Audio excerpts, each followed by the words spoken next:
ભગવદ્ ગીતાની શરૂઆત ખબર છે કોઈ ધાર્મિક ઉપદેશથી નથી થતી. ના, એ તો શરૂ થાય છે એક મહાન નાયકના એકદમ સંપૂર્ણ ભાંગી પડવાથી.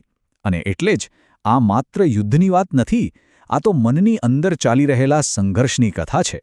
અને આ સવાલ જ આખી વાતને એકદમ નવા દૃષ્ટિકોણથી જોવાની તક આપે છે. એ આપણને વિચારવા પર મજબૂર કરે છે કે શું ખરેખર અર્જુનનું એ ભાંગી પડવું એની નિષ્ફળતા હતી, કે પછી સાચું જ્ઞાન મેળવવા માટેની એ પહેલી અને સૌથી જરૂરી શરત હતી? તો સવાલ એ છે કે આ સંઘર્ષ ક્યાં થઈ રહ્યો છે? જુઓ, ભલે મેદાન કુરુક્ષેત્રનું દેખાતું હોય, પણ સાચું યુદ્ધ તો મનની અંદર ચાલી રહ્યું છે.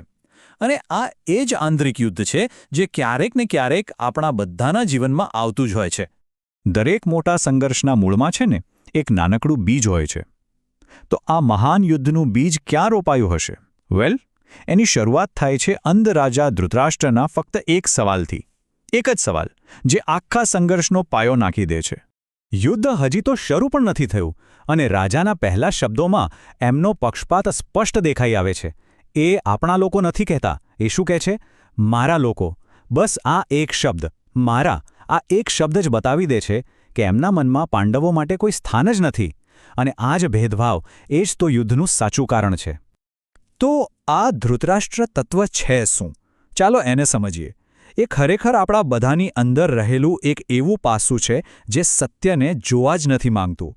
એ આપણી એવી વૃત્તિ છે જે ફક્ત એ જ સાંભળવા માંગે છે જે ગમે છે, અને પોતાના સંબંધોના મોહમાં સાચું શું અને ખોટું શું એનો ભેદ જ ભૂલી જાય છે.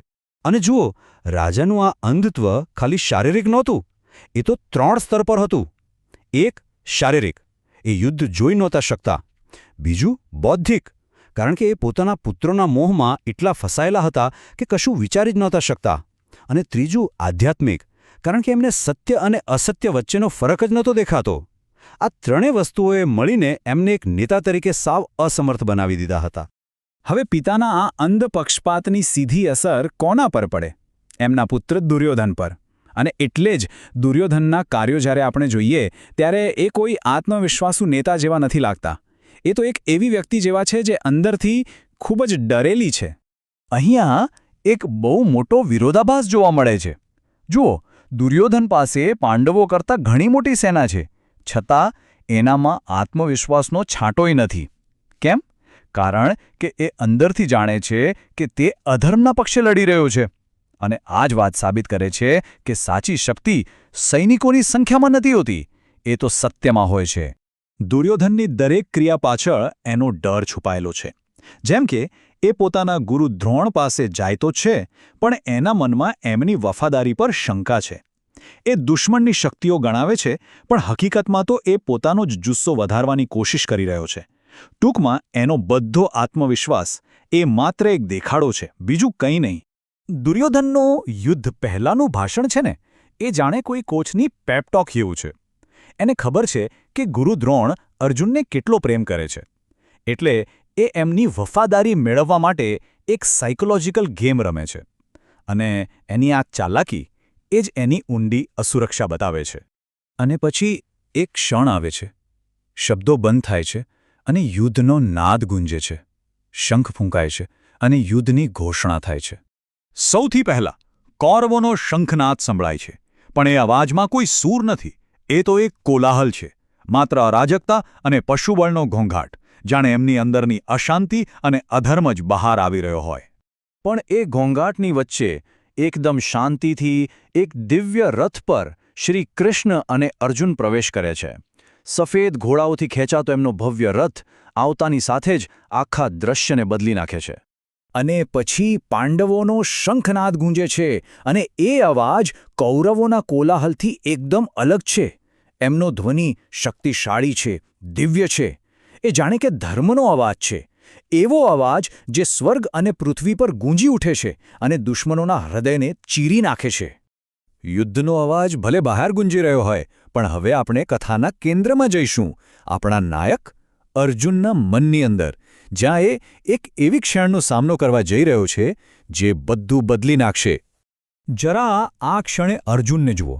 વિશ્વનો સર્વશ્રેષ્ઠ ધનુર્ધર, આત્મવિશ્વાસથી છલોછલ, ધર્મ માટે લડવા માટે એકદમ તૈયાર, એના મનમાં શંકાનો કોઈ અંશ જ નથી. એ કૃષ્ણને કહે છે, મારો રથ બંને સેનાઓને વચ્ચે લઈ જાઓ.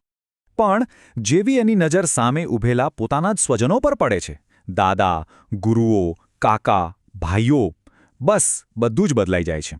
એક મહાન યોદ્ધા એક જ ક્ષણમાં ભાંગી પડે છે.